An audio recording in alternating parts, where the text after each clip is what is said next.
네, 시청자 여러분 안녕하세요. 오늘만 3시 반에 시작합니다. 유여회의 적반하장은 월요일부터 금요일까지 매일 5시 시작을 했는데요. 오늘은 특별한 회사에 이렇게 행사가 있어서 3시 반에 시작하겠습니다. 사실 오늘 방송에 대해서 고민을 많이 했습니다. 왜냐하면 제가 만약에 오늘 방송을 안 하게 되면요, 사람들이 유여의 적반하장 혹시 4월 4일 일 때문에 너무 의기소침한 거 아닐까라고 걱정하실까봐 저는 이렇게 생각했습니다. 하루도 빠지지 않고 여러분들과 함께 한다는 거 보여드리는 것이 굉장히 중요하다고 생각을 해서 여러분들과 함께 방송을 끝까지 하는 모습을 보여드리기 위해서 오늘 시간을 바꿔서 방송을 시작했습니다. 평소에 시작하던 시간 5시가 아니라서 사람들이 아마 방송한다는 것도 모를 거고요. 지금 알람도 안 울려요. 그래서 방송이 시작한 줄도 몰라서 못 들어오시는 분들도 계실 거라고 생각합니다. 하지만 항상 유여회는 그 자리를 지키고 여러분에게 위로와 그리고 희망을 이야기하기 위해서 방송을 켰습니다. 들어오신 분들에게 벚꽃 많이 보셨습니까? 네, 맞습니다. 4월 4일 날 울고도 싶고 정말로 속도 상해서 밥도 안 넘어가고 어떤 분은요 너무 화가 나서 밥이 안 넘어가는데 다른 사람들은 정말로 다들 어떻게 저렇게 즐겁게 다니느냐 이런 이야기도 많이 했었습니다. 그런데요, 여러분 밥을 잘 먹어야 싸울 수 있고 정말로 화가 나도 우울해도 그리고 진짜로요 여러분 진짜로 다시 일어날 수 있는 그 힘이 있어야지만 싸울 수 있습니다. 그래서 저도요, 혹시라도 여러분이 제가 5시에 방송을 안 하면, 유여회가 우울해서 방송 안 한다, 그럴까봐 밥 잘 먹고 여러분들 앞에 딱 앉았습니다. 여러분, 어떠십니까? 힘내서 다 들어오셨습니까? 그럼요. 세상에 많은 꽃들이 우리에게 힘내라고 위로를 해주고요. 세상에 정말 하늘이 아름다운 하늘이 우리에게 또 힘을 내라고 이야기를 해주고 있습니다. 여러분, 제가 여러분이 정신이 번쩍 들 만한 뉴스 하나 소개 먼저 하겠습니다. 수원 공군 기지서 이착륙 전투기 무단 촬영 기사 띄워주십시오. 여러분, 간첩이 없다라고 하는 사람들이 있었습니다. 대한민국의 간첩이 어딨냐, 반국가 세력이 어딨냐라고 정말 떠들고도 있었습니다. 그런데 수원 공군 기지에서 이착륙 전투기 무단 촬영 중국인 고등학생 2명이 적발되었습니다. 카메라와 휴대전화에서 사진 다량이 발견되었고요. 경찰 대공 혐의점도 배제 않고 조사라고 하는데요. 간첩법 현재 있습니까? 지금요, 대한민국에서 중국인 고등학생 2명이 경찰에 붙잡히는 이런 황당한 사건이 발생을 했습니다. 자, 공군 제10 전투 비행단이 주둔한 수원 공군 기지 부근에서 카메라와 휴대전화를 이용해서 이착륙 중인 전투기를 무단으로 촬영한 혐의입니다. 울고 있을 틈이 어디 있습니까? 지금요, 이 틈에 이런 애들이 하고 있는데요. 경찰 휴대전화 포렌식 등을 통해서 A씨 등이 수원 공군기지 외 다른 군사시설이나 공항이나 항만 등의 국가 중요시설에서도 범행한 사실이 있는지 살펴보고 출국 정지를 조치했다고 한대요. 여러분, 이게 출국 정지로 될 일이에요? 당장 체포해야 됩니다. 법무법인 정중계 변호사님과 함께 방송 시작하겠습니다. 힘차게 시작하겠습니다. 안녕하세요. 예, 반갑습니다. 5시에 뵙다가 오늘 3시 반에 뵈니까 네. 오는데 생각보다 빡빡하네요. 네, 정 변호사님. 네. 방금 이 기사 보니까 어떠십니까? 아니, 얘네들 고등학생 맞아요?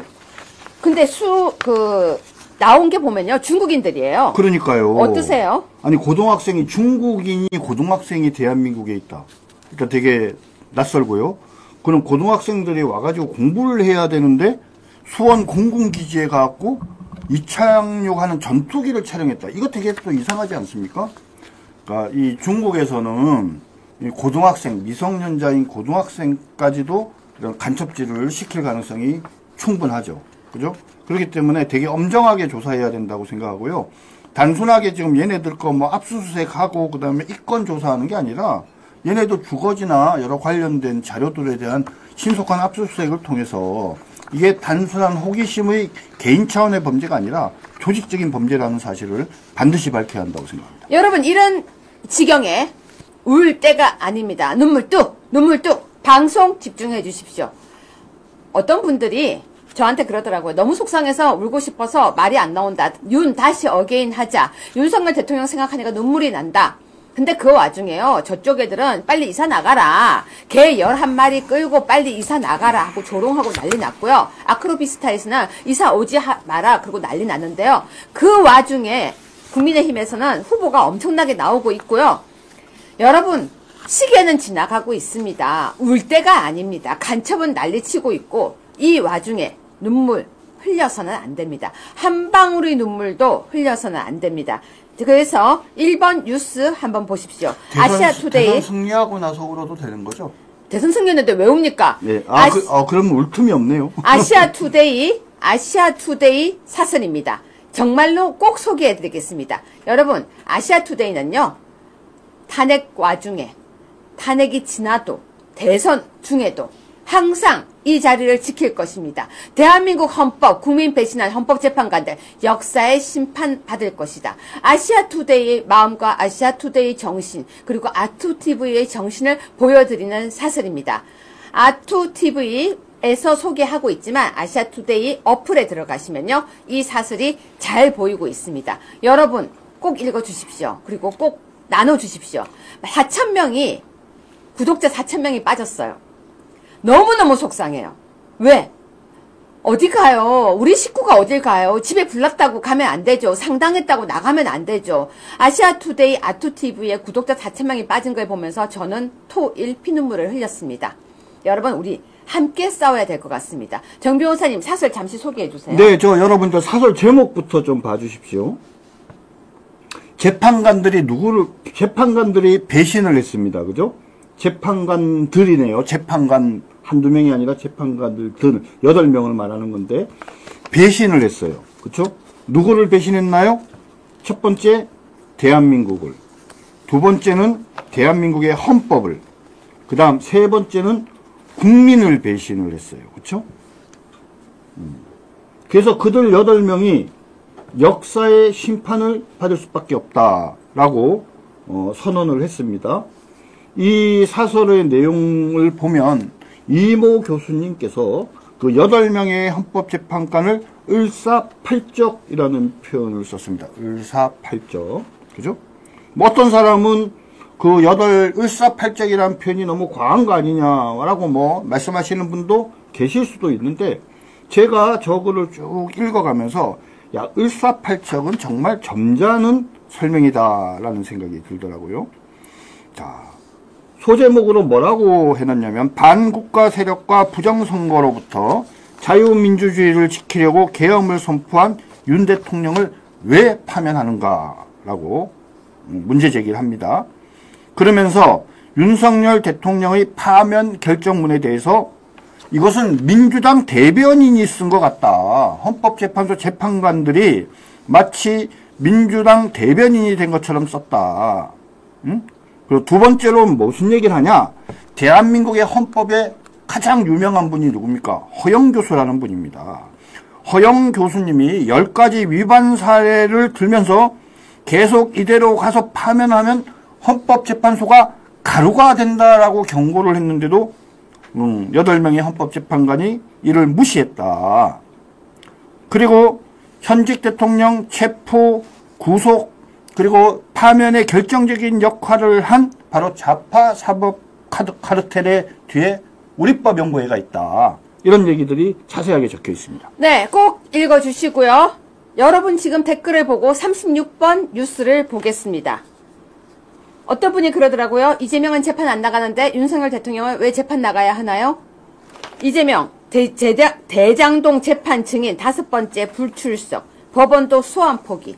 이재명은 부르다가 안 오니까 소환을 포기하는데 윤석열 대통령은 체포하려고 그 발광을 했습니다. 정 변호사님, 저거 어떻게 보십니까? 여러분, 그러니까 법정에서 증인으로 부른다는 것은 뭘 의미하냐면, 그 사람과 관련된 어떤 피신 조서라든지 기타 그런 것들의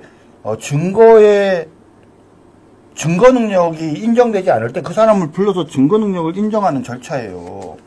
이재명이 아니라 보통의 일반 시민이면 어떻게 해요? 첫 번째 불출석하면 경우에 따라서 어떤 재판관들은 바로 과태료를 매겨요. 그리고 보통은 한 번은 봐줘요. 두 번째 안 나가면 어떻게 돼요? 과태료 이렇게 해요. 세 번째 안 나가면 어떡합니까? 과태료 추가로 매기고 그 다음에 구인장을 발부해요. 붙잡아 와서 증인으로 나오도록 해요. 그래도 안 나오면 어떻게 해요? 감치 결정을 내려버려요. 감치 결정. 한 달 이내의 범위 내에서 판사가 저희 구치소에 잡아 넣어버려요. 보통의 사람의 경우에는. 한 3번, 4번 하면은요, 그렇게 되게 돼 있어요. 구인장이 발부되거나, 아니면 감치 결정이 되거나 이렇게 되거든요. 근데 몇 번째?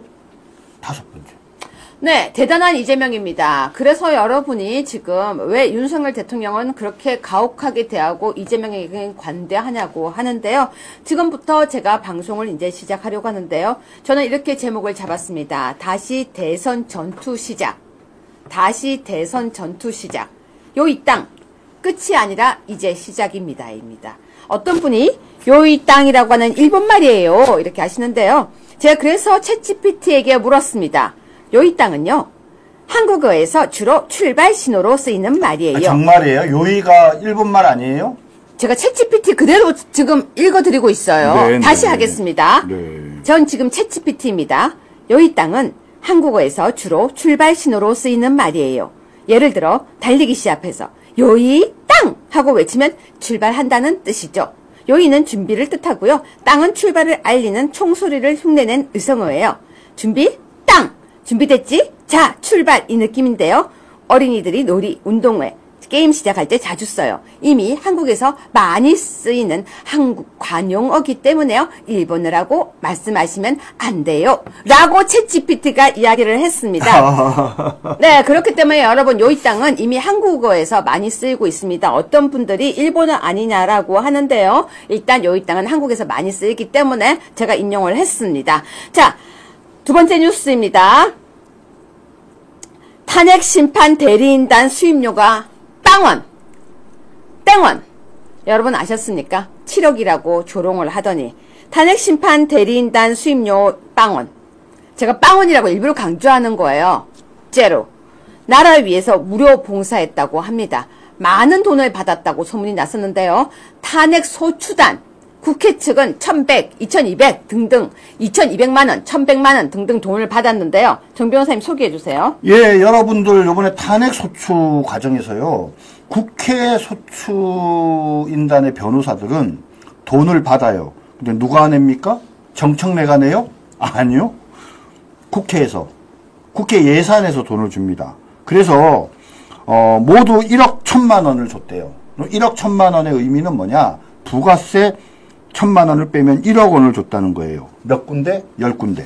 그러니까 평균 다 1,000만 원씩 준 거죠. 법무법인 또는 법률사무소에 1,000만 원씩. 부가세 100만 원 합하면 1,100만 원씩 다 지급했어요. 누구 돈으로? 정청래 돈도 아니고요. 이재명 돈도 아니고 민주당 돈도 아니고 바로 국회의 예산, 우리 세금으로 낸 거예요. 근데 거기에 반해서 윤석열 대통령은 개인적으로 사비로 부담해야 되거든요.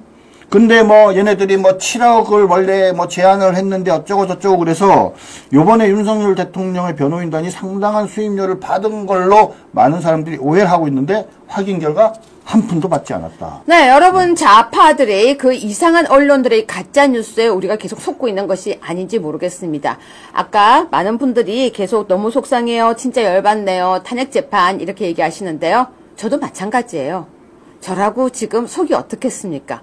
근데 여러분 오늘 제가 제일 열받은 뉴스가 뭔지 아세요? 문형배에 대한 진짜 극찬하는 뉴스들이에요. 문형배는 옳았다. 문형배는 청렴했다. 문형배는 진짜 문형배. 온통 다 문형배의 거의 찬양가 같은 기사들에 제가 진짜 속이 뒤집어졌습니다. 그뿐이 아니에요. 그 탤런트들, 연예인들, 모 땡땡 연예인이 나 정말 밥맛이 너무 좋아. 또 모 땡땡 연예인은 와 진짜 체증이 싹 내려가. 모 땡땡 연예인은 진짜 이제 대한민국에 바로 잡히는 것 같아. 라고 하는 글들을 보면서요. 진짜 주먹 쥐고 가가지고 이렇게 따콩 때리고 싶은 거예요. 그런데 더 속상하는 게 뭔지 아세요? 윤석열 대통령 왜 이사 안 나가냐? 빨리 나가라. 용산 그러더니 그 다음 기사는 더 황당합니다. 사람들이 청와대 구경 가고 있대요. 왜? 이제 곧 다시 새 주인이 오면 다시 청와대로 이사할 거야. 용산은 이제 다시 비우자. 이런 기사들을 보면서요. 야 정말 진짜 속이 상했죠. 그런데요. 또 뭐라고 하는지 아세요? 국민의힘에서는요. 이제 3일장 끝났어. 이제 대선하자. 맞습니다. 여러분 현실이 우리한테 쓰나미처럼 몰려오고 있는데요. 3번 뉴스입니다. 윤 대통령 내란 혐의 14일 재판 시작. 윤 대통령 내란 혐의 14일 재판 시작. 윤석열 대통령 탄핵 당한 지 며칠 지나지도 않았는데 보세요. 내란 우두머리 혐의. 이제 대놓고 내란 우두머리 혐의. 그러면서 형사재판에 영향 미칠 거다. 더 웃긴 건요. 이제는 윤 전 대통령 그것도 아니고요. 윤석열 아예 그렇게도 많이 쓰고 있어요. 자, 내란 우두머리 혐의 형사재판이 영향 끼칠 뜻이라고 되어 있습니다. 정 변호사님 영향 끼칠까요? 글쎄요, 사실은 윤석열 대통령께서 탄핵 기각이 돼서 이 재판이 됐으면 참 좋았을 것 같은데, 14일 재판 날짜는 탄핵 결정이 나기 전에 이미 있었던 겁니다. 그죠? 그래, 전직 대통령인데, 그 이름 부르고 이러는 건 아닌 것 같고요.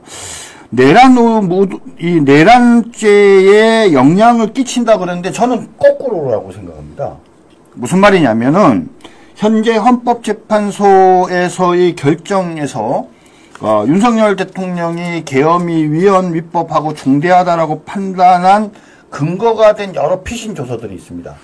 근데 그 피신 조서들은요, 중간에 2020년도에 법이 바뀌어갖고 해당 피의자가 또는 공범으로 지금 의심받는 사람들이 증거로 쓰는데 동의하지 않으면 그러면 휴지 조각이 돼요. 그죠? 이게 무슨 말이냐? 원래 형사소송법에선 증거로 쓸 수 없는 피신조서가 헌법재판소에서는 증거로 쓰였다라는 겁니다. 네, 그런데요, 여러분, 지금 내란 우두머리 혐의 형사재판이라고 돼 있는데요. 그 외에 다른 기사를 검색하면요. 윤석열 대통령 지금 모든 혐의, 모든 이제 불소추 특권이 사라졌으니까 모든 혐의에 다 조사할 거다 하더니요. 김건희 여사도 바로 소환한다고 합니다. PD님 혹시 검색 한번 되면요. 김건희로 검색하면은 나올 겁니다. 그래서 김건희 여사도 지금 소환 조사한다고 하고 있고요. 윤석열 대통령은 불소추 특권이 이제 없어졌다라고 합니다. 정 변호사님, 그러면 불소추 특권이 없어졌기 때문에 이제 모든 것을 다 긁어서 고소되어 있는 모든 걸 다 조사하자고 할 수 있습니다. 현재 분위기로 봐서는 논리적으로 보면은 가능한 건데, 또 이거 검찰이 눈치 보기를 하면서 이재명이 대통령 당선될 거를 예상을 하면서 가혹하게 윤석열 대통령과 그다음 김건희 여사 등에 대한 조사를 신속하게 진행할 가능성이 있습니다. 여러분들 한번 생각해 보십시오. 윤석열 대통령의 여러 고발된 사건, 그리고 김건희 여사에 대한 이런저런 사건들을 조사하면서 검찰이 막 불러가지고 언론 앞에 세우고 의혹을 제기하고 막 이렇게 하면 대선에 누구한테 도움이 되겠습니까? 이재명한테 도움이 될 수밖에 없잖아요. 네, 지금 저 기사 보십시오. 네. 이제 윤석열 대통령도 아니고 윤 대통령도 아니고 그냥 다시 운명의 시간 시작된다. 아내 김건희와 심판대. 완전히 지금요, 우리를 지금 조롱을 2번 하고 3번 하고 4번 하고 있어요. 그러면서 명태균 공천 개입. 이렇게 아예 대놓고 나오면서 김건희 사법 리스크 다시 떠올라. 근데 뒤에 보세요. 민주당 압박 수위 높여. 자, 이렇게 지금 윤석열 대통령에 대해서는 대통령 지금 그래요. 파면된 지 며칠 됐다고. 저게 무슨 말이냐면요. 민주당이 검찰에 이렇게 얘기하는 겁니다. 야, 우리가 공소청과 중요범죄 수사처로 나누면서 너희 검찰 해체하려는 거 알고 있지? 요번에 잘해. 그러면은 그거 안 할게. 근데 너 요번에 제대로 안 하면 검찰 완전히 공중 분해해버릴 거야. 너희가 누구 눈치 봐야 돼? 우리 민주당 눈치 봐야 되지 않아? 요번에 탄핵 재판 결과 봤지? 제대로 빨리빨리 수사해. 니네가 제대로 수사를 해서 여러 가지 의혹들이 제기되면 어떤 결론이 나오든지 관계없이 그러한 의혹 제기하는 분위기 자체가 우리 이재명 대통령 당선되는데 도움이 될 테니까 그렇게 좀 해줘. 이렇게 이제 명령하는 거죠. 자, 지금 이 와중에 갑자기 뜬금없이 4번입니다. 권영세, 개헌, 대선, 동시 투표 추진이라고 했는데요. 이건 제가 유여회의 평론 하나만 하겠습니다. 여러분, 이건 제 생각입니다. 권성동, 권영세 두 사람 검사 출신이래요. 저 좀 잊고 살았습니다. 정 변호사님이 검사 출신이시니까 저는 제가 이건 평론을 하겠습니다. 왜냐면 그래도 검사가 친정이었으니까 정 변호사님 잠시 배제할게요. 이해해 주세요. 두 사람은 검사 출신이죠. 아침에 제가 갑자기 진짜 눈물이 나려고 하는 거예요. 왜? 권성동 저분 양심도 없나? 박근혜 대통령 한 번 탄핵시키고 두 번째 윤석열 대통령 탄핵시키고 두 번의 대통령을 탄핵시킨 사람 배지 떼야 되는 거 아닐까? 제 생각이에요, 이건. 여러분 어떻게 생각하십니까? 진짜 여러분 생각 묻고 싶어요. 저는요, 양심이 있으면 저러면 안 된다고 저는 생각해요. 엄마, 아빠 둘 다 장례식 치르고 무슨 부귀영화 누리겠다고 배지 달고 지금 앉아가지고 아직도 저 당에서 저러고 있을까요? 저는요, 여러분한테 진짜 물어보고 싶어요. 뭘 묻냐면요. 여러분 저게 정상일까요? 저는 너무 그게 화가 나서요. 아침에 진짜 부글부글 하는 거예요. 여러분 그거 아세요? 화가 나는데 뽀글뽀글 하는데 어디다가 화도 못 내고. 근데 갑자기 정 변호사님이 옆에서 그러시는 거예요. 아유, 두 검사가. 그런데 갑자기 정 변호사님이 또 무슨 얘기를 하시다가 이번 후보들은 검사가 많아. 근데 제가 갑자기 열이 확 받은 거예요. 자, 한동훈, 홍준표 다 검사네? 야, 대한민국에 검사 그래 똑똑하다고 칩시다. 그래도요, 대한민국에 검사 아니어도 대통령 할 사람 많다는 걸 정말 얘기하고 싶어서 제가 정 변호사님 보고 잠시 배제했던 건 정 변호사님 검사 출신이니까 그래도 정 변호사님이 이 얘기하시면 안 될 것 같아서 제가 합니다. 아니, 저도 해야죠. 아니요, 정 변호사님 하지 마시라니까요. 자, 그런데 여러분 어떻게 생각하십니까? 이 두 사람 지금 아직도 당에 저러고 있는 거 어떻게 보십니까? 여러분이 지금 저한테 질문했습니다. 뭐라고요? 자, 7번입니다. 국민의힘 대선 경선 선관위원장의 황우여입니다. PD님, 제가 드린 명단 쭉 띄워주세요. 국민의힘에서 나온 명단 띄워주세요. 자, 여러분은 오늘 국민의힘에서 나온 저 명단 어떻게 보셨습니까? 많은 분들이 지금 걱정합니다. 다 한동훈 사람들이네? 라고 합니다. 전 솔직히 말해서 잘 모르겠어요. 그런데요, 하고 싶은 얘기가 뭐냐면요. 저는 이 얘기를 꼭 하고 싶었어요. 정 변호사님. 네. 설마 이번에 선관위에 그 누구죠? 무슨 마동탁이 아니고 거긴 또 누구죠? 선관위 도태학? 고태학? 노태학. 설마 그게 또 바뀌는 거 아니겠죠? 아, 이게 지금 무슨 말이냐면요. 우리 당에서 이런 대통령 선출을 위한 어떤 투표, 전당대회를 진행을 할 때, 그거를 이제 중앙선관위에 맡기는 경우들이 있었고, 지금까지 거의 대부분 예외 없이 맡겨왔거든요. 근데 뭐 여러분들 다 아시다시피 이번에 부정선거 논란이 여전히 종식되고 있지 않은 상황에서, 그리고 이 중앙선관위가 아직도 제대로 된 반성을 하고 개선책을 내놓지 않고 있지 않습니까? 이런 상황에서 우리가 이 전당대회를 혹시라도 이번에 중앙선관위에 맡기면 중앙선관위가 뭔가 조작할 가능성이 있지 않을까. 그렇다면 그리고 또 더군다나 예상하지 못했던 한동훈 같은 사람이 당선이 되면 그럼 뭡니까? 더더욱 또 다른 의혹들이 제기될 수 있는 거 아니냐. 그래서 적어도 이번 우리 선거관리위원회에서는 이번 전당대회는 중앙선관위에 맡겨서는 안 된다. 그 점을 지금 강조하는 분들이 많이 계십니다. 네, 그리고 또 하나 더 저는 이 얘기를 하고 싶습니다. 여러분 보세요. 우리는 적어도 사전선거 하지 말자라고 주장하는 사람이 선거관리위원회였으면 좋겠어요. 선거판 다 뒤엎는 거 저 잘 모르겠어요. 아직 그까지는. 왜? 할 수가 없는 건 제가 얘기할 수 없으니까. 하지만 사전선거 부정하는, 사전선거에 대해서는 하지 말자고 이야기하는 사람들이 적어도 저는 선관위의 위원들이었으면 좋겠다고 생각을 했습니다. 그런데요, 그런 말이 한마디도 안 나오고요. 황우여 전 비대위원장이 한동훈 시절에 이 일을 하던 사람이라는 얘기가 계속 나오고 있더라고요. 근데 왜 굳이 황우여 전 비대위원장이 해야 될까?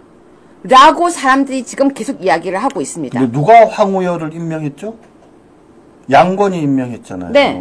근데 양권을 누가 계속 하게 남겨뒀을까요? 그죠? 좀 제가 보기에는 국민의힘이 전부터 계속 문제가 있었잖아요. 탄핵 소추 과정에서부터 탄핵 진행 과정에 또 이제 막상 탄핵이 이제 되고 나서 그 후에 이제 진행되는 상황들을 보면 아직도 정신을 못 차리고 있는 게 아닌가라는 걱정이 들어요. 그러니까 지금 우리 글 지금 다시는 분들 중에는 그냥 신당을 창당해야 된다.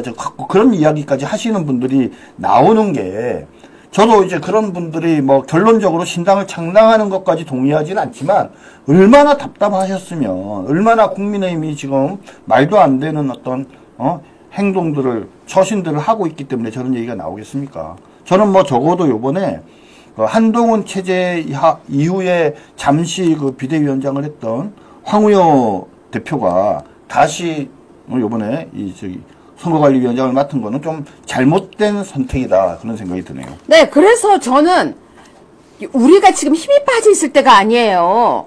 우리가 울고 있을 때가 아니에요. 너무 화가 난다는 거예요. 그런데요, 6번입니다. 안철수가 내일 대선 출정식을 한대요. 내일. 빨리도 해요. 광화문 이순신 동상 앞에서 진행한대요. 광화문 이순신 동상 앞에는 왜 간대요, 정 변호사님? 그러게요. 지금 현재 최초로 공식 출마하는 거 아닌가요, 지금? 그럴걸요? 우리 후보 중에는. 네. 아니네. 오늘 이정현 대표가 네. 먼저 출마 선언을 했으니까 이제 두 번째인데, 그래서 사람들 사이에 오르내리던 유력 후보 중에는 안철수가 제일 먼저 한 것 같습니다. 자, 제가 말씀하세요. 광화문이 우리 대한민국의 상징인 곳이고, 근데 여러분 아시다시피 광화문의 중간을 경계로 탄핵 찬성파들과 또 우리 태극기 애국 시민 세력의 그 집회가 나눠져 있지 않았습니까? 그죠? 그래서 나름대로는 통합의 의미로 일부러 광화문에서, 그리고 나라를 위기 상황에서 구한 이순신 장군을 생각하면서 이순신 장군의 동상 앞에서 내일 출정식을 한다라고 하네요. 네, 여러분 지금 방금 댓글에 정한영 님이 신당 창당이 맞지만 이재명 막으려면 좀만 참아요 그러십니다. 네, 슈퍼챗 너무 감사하고요. 진짜 말씀 맞습니다. 지금 위에 보면요. 윤석열 대통령 출마 못하시면 박근혜 대통령 출마하세요라고 하는데요. 자, 우리 냉정하게 얘기합시다. 안 되는 얘기 계속하는 걸 보고 누군 그렇게 얘기하죠. 죽은 아들 땡땡이 만지기라고요. 무슨 얘기인지 아세요? 안 되는 건 안 되는 거예요. 그런데 계속 이거 하면 되지 저거 하면 되지 얘기하는 건요. 우리가 앞으로 못 나갑니다. 냉정하게 치고 나갑시다. 안철수 지금 내일 출정식 한다고 하는데요. 지금 이름 판국에 한번 볼래요? 지금 자, 제가 재미난 얘기 하나 해드릴까요? 뭔데요? 어떤 사람이 어제 전화가 왔어요. 네. 그러면서 윤석열 대통령의 요번에 탄핵 사건과 형사재판을 진행하는 그 변호사들이 윤석열 대통령에게 출마를 제안했다라고는 얘기를 들었다고 하면서 그 사람들의 얘기에 의하면 현재 5년을 다 채우지 않고 3년만 하셨기 때문에 요번에 출마가 가능하니까 출마하시라고 이렇게 제안을 했다라는 거예요. 그래서 제가 그분한테 물어봤어요. 거기서 변호인단 중에 누구냐, 어떤 사람이냐 얘기했더니 그냥 들었대요. 그러니까 그 사람들이 얘기했다고 말을 그럴듯하게 해놓은 다음에 카더라라고 그렇게 얘기를 해서 제가 질문했어요. 야, 그러면 윤석열 대통령께서 출마해가지고 3년 하셨는데 2년 못하고 그만두셨으니까 만약에 당선되면 그럼 2년만 하는 거냐 5년 하는 거냐 그랬더니 아무 말도 못해요. 무슨 말이냐면 지금 카더라라는 이야기를 하면서 윤석열 대통령이 다시 출마할 수 있다고 이야기하는 이야기의 시작이 누구냐? 제가 보기엔 좌파들 같아요, 오히려. 우리를 혼란스럽게 만들기 하기 위해서. 그래서 우리 애국 시민들 중에는 정말 대통령께서 억울하시니까 다시 대통령 자리에 복귀하기를 바라잖아요. 옛날에 우리가 박근혜 대통령께 그런 마음을 가졌던 많은 보수파 국민들이 있는 것처럼. 근데 제가 이 자리를 들어서 말씀드립니다.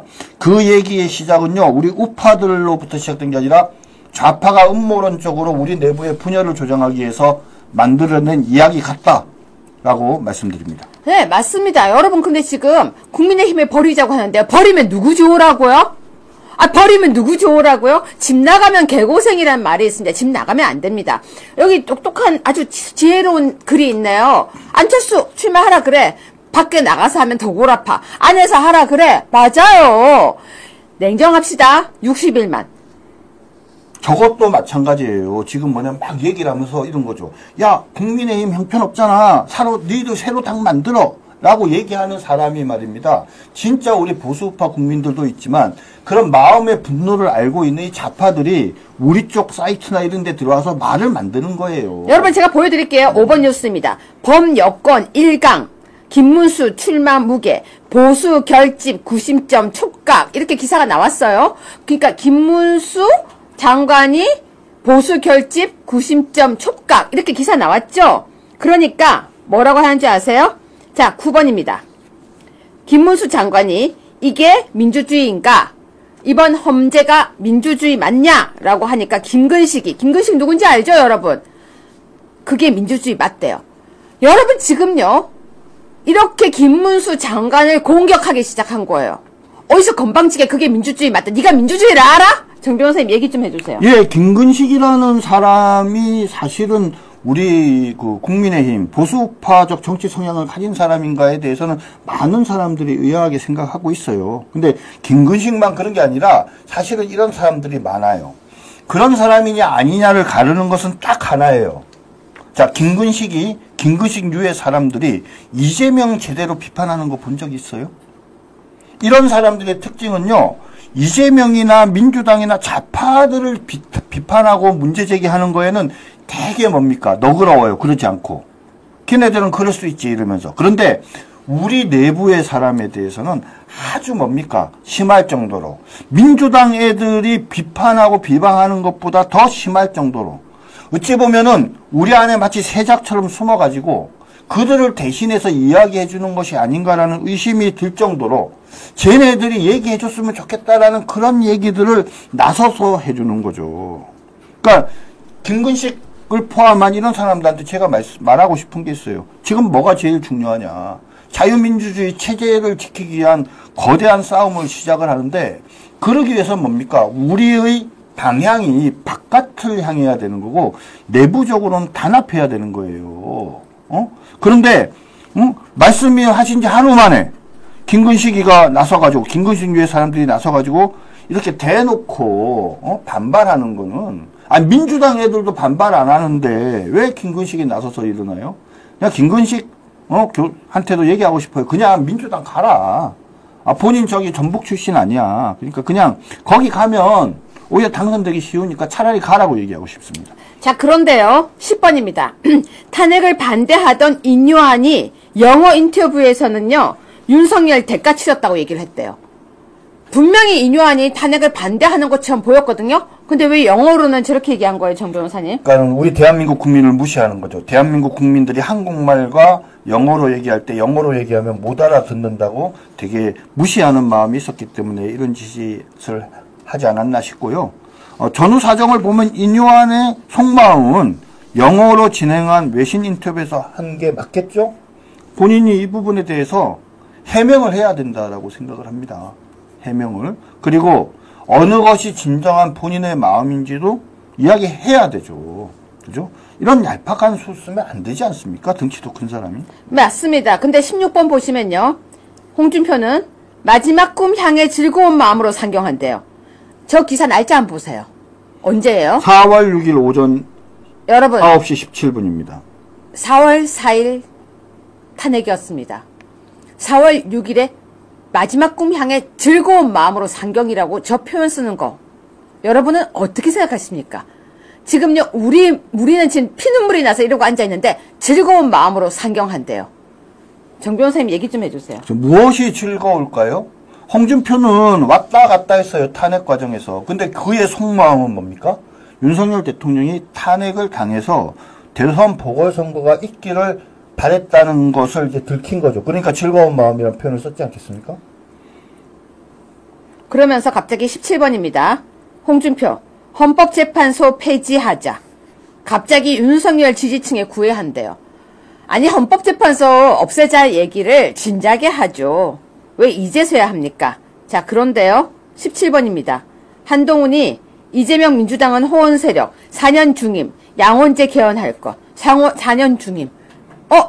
뭐가 페이지가 없어졌죠? 속보가 없어졌습니까? 네. 그럼 넘어가겠습니다. 18번입니다. 속보였는데 없어져서 안 하겠습니다. 18번입니다. 이 기사 보고 이것도 바뀌었네요. 제목이. 딴 걸로 넘어가겠습니다. 기사들이 한동훈 기사들이 제목이 다 바뀌었습니다. 네네. 19번입니다. 이재명 대항마 한동훈뿐. 정 변호사님 저거 소개 좀 해주세요. 예, 그러니까 지금 그 밑에 좀 이름 좀 볼 수 있게 해줄래요? 사진이랑. 이 사람이 김화진 의원이라는 사람입니다. 그러면서 본인이 국민일보와의 통화에서 개인적인 차원에서의 지지 의사를 밝힌 거래요. 근데 제가 참 웃긴 게, 아니, 개인적인 지지 의사를 밝혔는데 어떻게 국민일보에서 저렇게 크게 기사를 내나요? 그러니까 이상하다니까요. 예? 저거 일단 넘으니까는 너무 좀 쇼 같고요, 한마디로 얘기를 하면. 그다음에 그래서 본인이 뭐 개인적인 의사로 얘기하는 거니까 상관은 없는데, 이 사람 이전에 어젠가 그 H, 그죠? 그 당협위원장이 먼저 또 한 대표 지지를 선언을 했어요. 응? 자, 그 개인적으로 뭐 선언하는 건 좋아. 근데 제가 되게 이상한 게 뭐냐면, 아니, 그 김문수 장관 지지하는 사람도 있고 다른 사람 지지하는 사람도 있는데 왜 한동훈 지지하는 사람이 있다는 기사만 나냐 이거죠. 그렇죠? 더군다나 이 H 모 위원장은요, 예전에 윤석열 대통령께서 출마 선언을 했을 때요, 또 당협위원장 중에 제일 먼저 나서가지고 나 윤석열 대통령 지지한다라고 했던 사람이에요. 그런데 그 사람이 지금 윤석열 대통령 탄핵된 지 불과 한 이틀여 만에, 그죠? 그런 한동훈을 지지한다라는 그런 글을 페이스북에 쓰고 그런 게 뭐 특정 신문에 기사가 되는 거를 보고 잘 논다. 네, 너무 이상한 게요. 지금 이상한 기사가 분명히 아까 있었는데 그 기사가 없어지고 기사를 올렸다가 기사가 없어지고 왜 이렇게 한동훈 관련된 단어들은 갑자기 기사들이 움직이죠? 뭔가 내용들이 한동훈한테 불리할 것 같은 느낌이 드는 제목 기사들이지 않습니까? 아니, 그게 그런 거는 아니라 바뀌었어요. 저는 어떻게 생각하냐면요.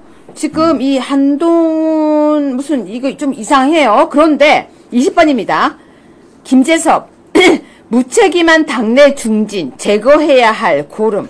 다 본색이 드러나요. 본색이. 제거해야 될 고름이래요, 정 변호사님. 근데 저는 뭐 우리 젊은 김재섭 의원한테 또 우리 대학 후배고 하니까, 우리 법대 후배고 하니까 제가 한마디 할게요. 그러니까 이런 이준석이나 이렇게 자꾸 갈라치기 하고 남을 비판하면서 거기서 반사적 이익을 얻으려는 그런 류의 어떤 발언이나 정치적 행태는요, 정말 구태 그 자체입니다. 네, 그래서 중진을 고름이라고 표현하는데 이런 표현 잘하는 모 시장이 있거든요. 이렇게 이상한 표현 쓰는 거 이거 배우면 안 돼요. 그런데 20-1입니다. 김상우, 난 탈당 의사 없어. 당헌 위배한 윤이 탈당해야. 이제 그냥 윤이 탈당하라 그러고요. 난 탈당할 의사 없대요. 이런 사람 누가 데리고 왔어요? 이런 사람? 여러분, 이런 사람이 나가야 되는 거 아니에요?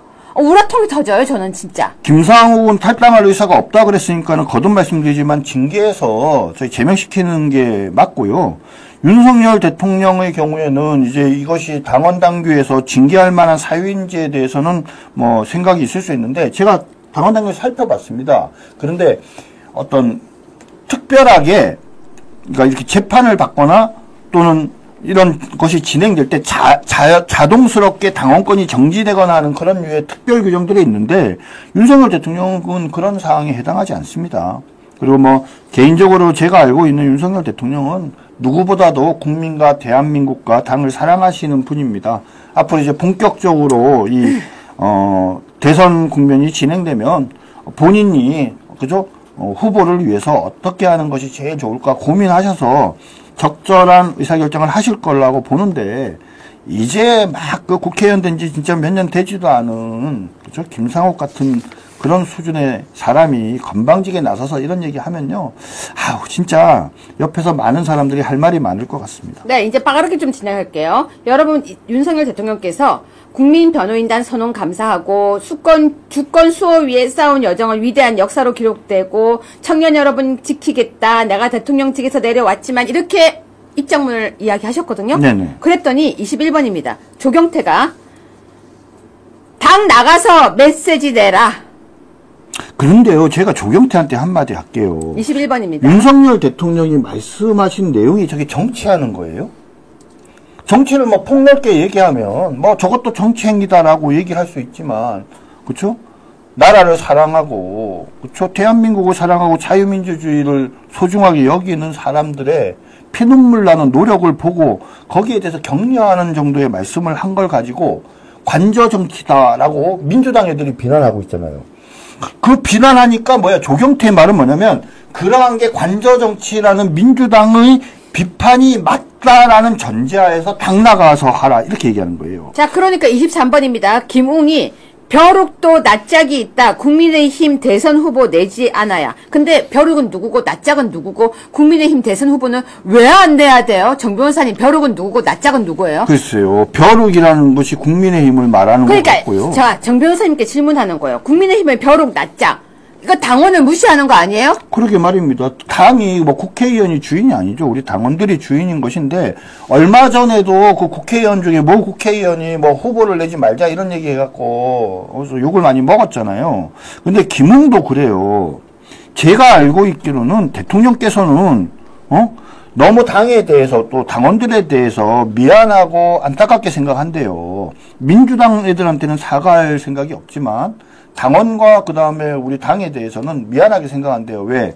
당신께서 나라를 위해서, 역사를 위해서, 대한민국을 위해서, 그렇죠? 그 자유민주주의를 위해서 나름대로 고심 끝에 그 계엄을 선포했지만 그걸로 인해서 탄핵에 소추돼서 탄핵까지 받는 이 상황으로 인해서 결국은 당이 뭡니까? 어려운 상황에 처하게 됐잖아요. 그래서 그 점에 대해서 좀 안타깝고 유감스럽게 생각하고 요번에 대선 국면이 진행되는 과정에서 적절한 시점에 이번에 당신께서 계엄을 선포하게 된 어떤 이유나 과정에 대해서 당에는 책임이 없다라는 말씀을 분명하게 하실 거고 적절한 시점에 그 메시지를 내려고 하는 거로 알고 있어요. 그리고 그게 진실 아닙니까? 그렇죠? 자, 그런데 김홍이 이런 얘기하면 안 돼요. 아니 그 다음 거 다시 하나 더 보고 얘기 더 해야 돼요. 네네. 24번이에요. 계속 이어서 보면서 얘기 더 하셔야 돼요. 네네. 국민의힘은 윤 파면 제1의 부역자. 이번 대선에 후보 내면 안 돼. 부역자 이렇게 했는데요. 저는 정 변호사님한테 뭘 여쭤보고 싶냐면요. 자, 지금요. 국민의힘의 당원들이 주인이잖아요. 네. 근데 국민의힘의 당원 그리고 그 국민의힘에서 후보 내는 걸 벼룩도 낯짝이 있다라고 표현을 하면서 부역자라고 하면서 대선에 후보 내지 말라고 하면 이게 해당 행위 아니에요? 아니, 해당 행위들이죠. 근데 이제 제가 화가 나고 또 당연히 얘네들을 응징해야 되지만 지금 중요한 게 뭡니까? 대선에서의 승리잖아요. 그러니까 얘네들을 당장 어떻게 좋지는 하지 않지만 우리가 다 기억해 놓고 대선 승리하고 난 다음에 그쵸 당을 재정비할 때 이런 애들 전부 다 잘라버려야 됩니다. 이런 애들이 너무 많이 들어왔어요. 네. 보여드릴게요. 25번입니다. 국민의힘 이수진 전북도 의원. 국민의힘 의원 맞아요. 정 변호사님. 네. 대통령 탄핵 환영한대요. 이 이수진 전북도 의원이 어떻게 전북도 의원이 됐는지 알고 계시죠? 우리 국민의힘이 전북 지역에서 지방선거 때 의미 있는 퍼센테이지를 받아가지고 그래서 비례대표를 한 석을 받은 거예요. 정말. 비례예요? 네. 정말 소중한 한 석이에요. 국민의힘이 전라북도에서 의미 있는 퍼센테이지의 지지를 받아서 1번 후보였던 이수진이 비례대표로 전북도 의원이 된 거예요. 오로지 뭡니까? 정말 당의 혜택과 은혜를 입어서 전북도 의원이 된 건데 이런 사람이 나서가지고 대통령 탄핵을 환영한다라는 이런 발표를 하고 그래서 민주당 애들이 막 둘러앉아갖고 막 박수와 한호를 보내면서 거기 좋아갖고 실실 웃고 이건 말이 됩니까? 도대체 누가 이수진을 전북도 의원 비례 1번으로 선택을 했는지 정말 그 사람 반성해야 된다고 생각합니다. 자, 여러분 지금 이 사람요. 제가 소개하는 이 사람 절대 우리 편 아닙니다. 여러분 혹시라도 또 이재명 욕을 하니까 우리 편이라고 착각하지 마십시오. 23-1입니다. 김부선. 윤 참 안됐다. 집안에 여자가 잘 들어와야 하는데. 여러분이 위로하는 척 하면서요. 진짜 못된 거예요. 자기도 여자예요. 그리고 이런 말을 할 자격이 없는 사람. 얼굴이나 좀 보여주세요. 피디님. 여러분 기억하십시오. 혹시라도 이재명 욕한다고 해서 또 우리가 박수치지 마십시오. 제가 이래서 김부선 윤 참 안됐다. 집안에 여자가 잘 들어와야 되는데 꼭 기억하시라고 보여드렸습니다. 자, 그러면서요. 정 변호사님 30번 뉴스입니다. 안철수도 출마 선언, 홍준표도 출마 선언, 국민의힘에 계속 이렇게 링 위에 오른다고 하는데요. 31번입니다. 유승민이 다크호스래요. 근데 이 기사 여러분들도 예상하고 보시면 알겠지만 자, 국민의힘에 예상되는 대선 후보 중에 누구를 지지하십니까? 이렇게 물어보는데 그 사람이 어느 당을 지지하는 사람이에요? 민주당. 그죠? 좌파들도 물어보고 그리고 우리 보수우파 국민들한테도 물어봐요. 그러면 좌파들 입장에서 여러분들한테 말입니다. 만약에 민주당 후보 누구를 지지합니까? 라고 물어보면, 자, 이재명이랑 만만한 어떤, 예를 들면 김동연 두 사람을 물어봤대요. 김부겸. 세 사람 물어봐요. 그럼 여러분들 이재명이라고 대답하겠어요? 여러분들이 지지를 한다고 만약에 답을 하면, 세 명 중에 제일 만만한 사람을 하잖아요. 그쵸? 마찬가지예요. 좌파들도 답을 하면, 자기네들이 볼 때 뭐예요? 버거운 상대. 예를 들면 김문수 이런 분은 장관 같은 경우는 절대 안 찍죠. 대신에 누구를 찍어요? 유승민 같은 애 찍죠. 그럼 보세요. 국민의힘에 있는 후보 중에는 유승민이 만만하니까 유승민을 했어. 그러면 유승민에 대해서 뭐라고 얘기해요? 아, 유승민은 중도층의 지지를 받고 개혁적이고 하니까 중도 보수의 확장을 위해서 좋은 후보야. 이렇게. 자, 그런 다음에 유승민이가 나왔다 쳐요. 그럼 유승민이랑 이재명 하면은 그 사람들이 유승민을 찍겠어요? 아니라니까요. 의도적으로 유승민을 지지하는 후보로 국민의힘 후보가 되면 좋겠다고 얘기하는 사람들의 10 중에 9은 이재명, 유승민 중에 누구를 찍을 거냐 그러면 다 이재명을 찍는다니까요. 그러니까 이게 애들 지금 장난하는 건데 이거를 보고 문화일보에서 갑자기 보수 다크호스래요. 네, 여러분 지금 우리가 울 때가 아니고요. 정신을 바짝 차려야 돼요. 29번입니다. 조기 대선은 6월 3일로 사실상 확정이 됐다고 합니다. 근데 지금 나오는 사람은 뭐 안철수, 홍준표, 유승민 등등 이런 얘기들이 나오고 있습니다. 그래서 지금 현재 김문수 도지사에게 많은 사람들이 출마를 촉구했다고 합니다. 28번 뉴스입니다. 시민단체가 김문수 장관에게 출마를 촉구했습니다. 정 변호사님 소개해 주세요. 예. 뭐 이번 대선의 핵심 쟁점이 뭐냐? 자유민주주의를 지키느냐, 지키지 못하느냐의 문제예요. 그러면 보수우파가 이 자유민주주의 대한민국을 지키는, 그렇죠? 종북 세력이 장악한, 그래서 자유민주주의가 아닌 인민민주주의의 길로 가려고 하는 민주당을 이길 유일한 방법은 바로 이런 자유민주주의를 지키기 위한 강고한 의지와 그 다음에 종북 세력들을 정확히 본질을 꿰뚫고 그러면서 실천력을 갖고 반드시 자유민주주의 체제를 확고하게 지키고 발전시켜 나가겠다는 그런 의지를 가진 사람이 필요하잖아요. 그러니까 그런 면에서 누가 맞는가라고 나름대로 판단을 해보면 뭐 김문수 지금 장관을 이야기하는 사람들이 많이 있습니다. 그리고 본인도 개인적인 욕심이 있는 것은 아니지만 이 역사적 소명, 그렇죠? 현재 본인에게 많은 사람들이 요구하는 또 소명 이런 것들을 생각을 하면서 시민단체가 이제 나와서 김문수 지사가 출마를 해야 된다고 촉구를 했는데 제가 보기엔 아마 김문수 지사가 나이도 뭐 이제 적지 않으신 나이지만 그죠? 이제는 세상을 좀 자기가 정리해야 된다라고 생각하실 때 예상도 하지 않게 지금 뭐냐면 대선에 나가셔야 되는 이 상황이 됐는데 결국은 그 소명을 받아들일 거라고 생각을 합니다. 자, 여러분에게 그래도 희망을 얘기하기 위해서 제가 자료를 좀 가져왔습니다. 27번 뉴스입니다. 여러분 지지율이요. 이재명이 1등이 아니에요.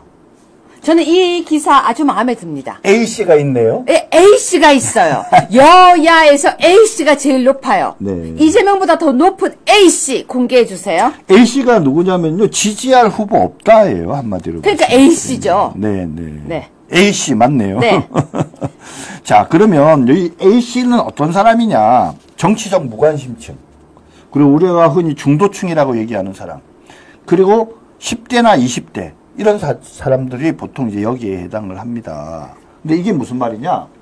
이재명이 대세인 것 같지만 뭔가 그래도 이재명은 마음에 안 들어. 응? 왠지 이재명은 불안해. 저 사람은 나중에 대통령이 되고 나면 자기가 대통령 됐다고 5개 재판도 안 받을 사람 아니야? 왜요? 집도 준대요. 네? 집. 아, 집도 다 준대요? 네, 깡통 같은 집. 그렇기 때문에 나름대로 공정이라는 가치를 중요하게 생각하는 이 젊은 세대나 또 중도층의 입장에서 봤을 때는 여기서 보수우파 쪽의 후보 중에 그런 신뢰감, 공정에 관한 신뢰감을 줄 만한 그런 후보가 나오면 오히려 지금 이재명 지지율보다 더 높은 거의 한 30%에 가까운 저 사람들이 한쪽으로 쏠릴 가능성이 많거든요.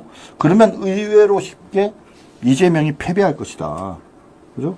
그런 면에서 뭐 이번 선거는 2017년도와 비교해 볼 때 매우 우리 보수파한테 희망적인 그런 어떤 대선이다. 사람만 제대로 뽑으면 된다. 네, 오늘 아침에 고성국 TV에서 고 박사님이 이런 말씀을 하셨어요. 여기에 있는 A씨, 그러니까 무슨 말이냐면요. 중도층이라고 이야기하는 사람은 중도가 아니래요. 반명체제래요. 그러면 친명, 왜 갑자기 이재명 이름이 생각이 안 나고 반명체제라고 하니까 이재명을 좋아하는 사람 말고 나머지는요. 다 결국은 이재명은 안 된다고 하던 사람이에요. 그러면 그들이 우리 표예요. 여러분 우리 거라니까 되게 쉽다니까요. 이재명은 박스에 갇혔어요. 박스에 갇혀서 40 이러고 있으면 나머지 60이 우리 거예요. 그런데 우리 쪽에 후보가 되게 많아 보이니까 막 걱정하시는 분들 계세요. 이거 막 갈라지는 거 아니야? 중요한 거 국민의힘 후보가 되면 돼요. 그런데 문제는 지금 사람들이 걱정하는 것은 한동훈이 혹시 거기서 될까봐. 맞아요. 그럼 우리 어떻게 해야 돼요? 정신 바짝 차려야죠. 국민의힘이 이번에 26번입니다. 2017년보다 훨씬 여건이 좋은 이유가 5가지라고 합니다. 정 변호사님 5가지를 소개해 주세요. 여러분들 생각에는 어떤 것들이 5가지가 좋은 게 있다라고 생각을 합니까? 6가지를 얘기를 하고 있는데요. 첫 번째, 박근혜 대통령 탄핵 때와 지금을 비교를 해보면 박근혜 대통령님의 태도와 윤석열 대통령의 태도가 근본적으로 다르잖아요. 박근혜 대통령께서는 사실은 뭡니까? 좀 속수무책이기도 하지만 사실은 되게 소극적으로 대응을 했는데 윤석열 대통령은 상당히 적극적으로 그죠? 강하게 피력을 하면서 중심이 돼 주셨어요. 그리고 두 번째 차이는 뭡니까? 그때는요 보수 우파 국민들도 그냥 탄핵이 될 수밖에 없다라고 생각하면서 되게 속수무책으로 무기력했어요. 하지만 요번엔 뭡니까? 탄핵되기 직전까지도 40% 중반대의 국민들이 탄핵은 절대 안 된다. 탄핵은 잘못된 것이다. 헌법재판소 믿을 수 없다라고 얘기하면서 똘똘 뭉쳐 있었었죠. 세 번째 이유는 뭐냐면 당시에 말입니다. 문재인이 몇 프로로 당선됐는지 혹시 아세요?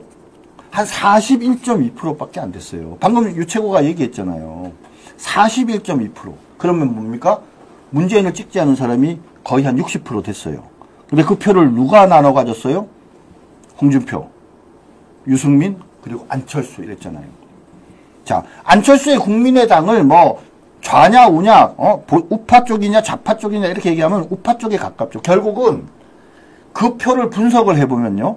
그 표를 분석을 해보면 그러니까 문재인과 당시에 심상정이 합한 48%가 그 이전에 윤석열 대통령, 박근혜 대통령 당선될 때 문재인이 얻은 48%랑 똑같아요. 그리고 이 세 사람이 표를 합해서 계산을 해보면요. 결국은 52%예요. 당시에 박근혜 대통령이 받은 표랑 똑같아요. 근데 세 사람이 나눠 가졌잖아요. 응? 홍준표, 안철수, 그 다음에 유승민. 자, 그런데 그때는 당이 세 당으로 쪼개져 있었는데 지금 어때요? 안철수가 국민의힘 이외에 다른 당으로 나가서 후보가 되겠습니까? 아니죠. 홍준표가 다른 당으로 나가겠어요? 무소속으로 출마하겠어요? 그것도 아니죠. 그 다음에 유승민도 마찬가지잖아요. 다 국민의힘 안에서 경선을 통해서 후보가 될 거예요.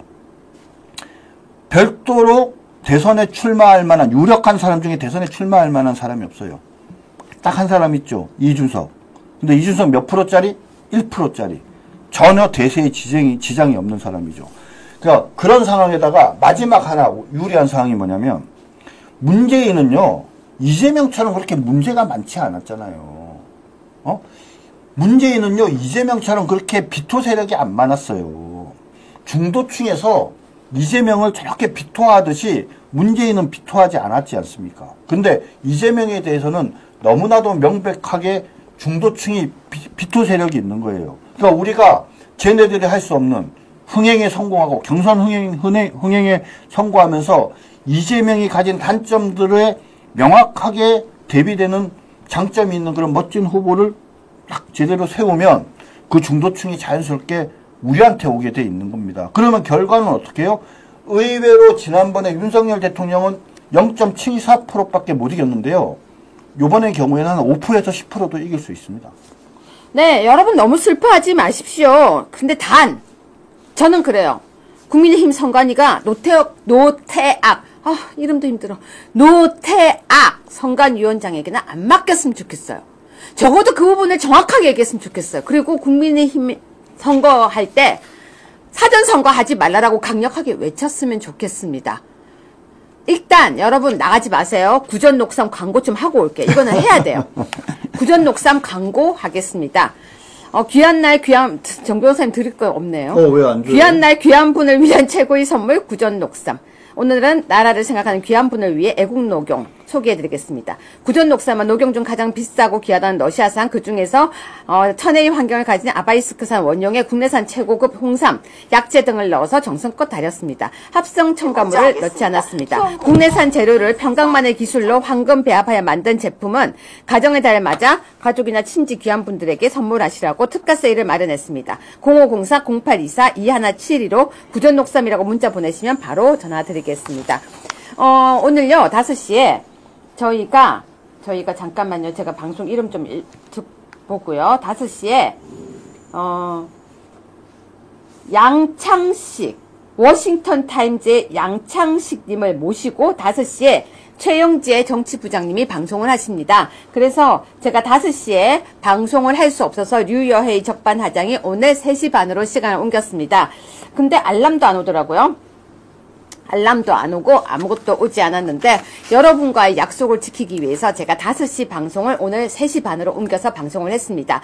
만약에 방송을 안 하면 여러분들께서 혹시라도 탄핵 때문에 의기소침해서 유여회가 방송 안 한다라고 생각하고 슬퍼하실까봐 울지 마시라고 제가 3시 반에 방송을 했습니다.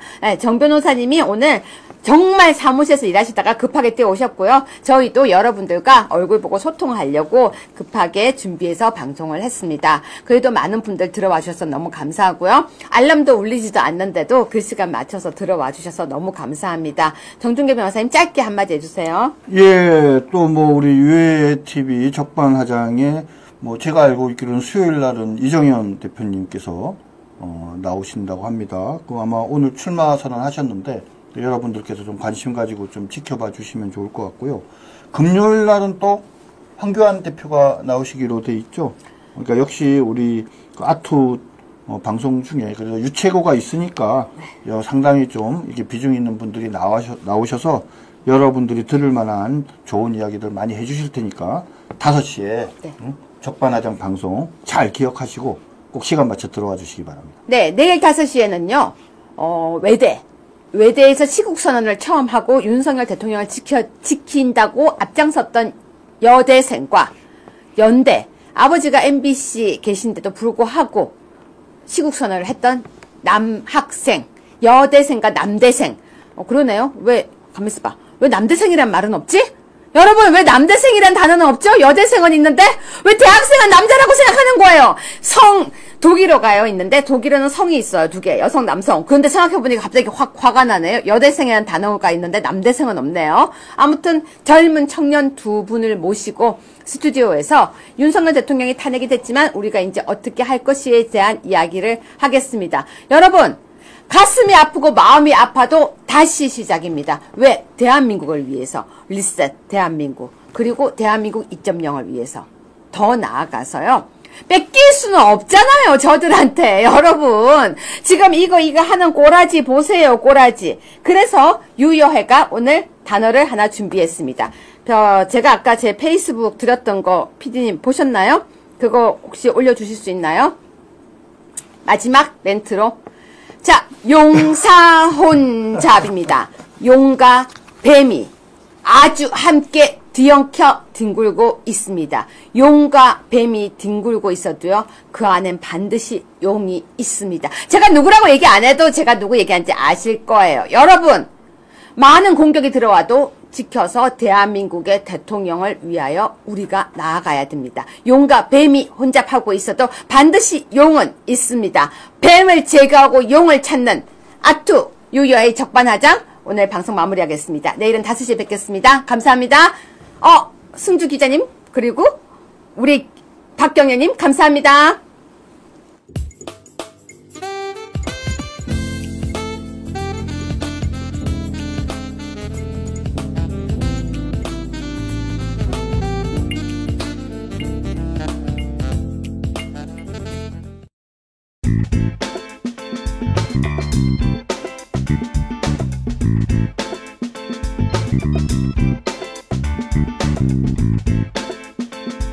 Thank you.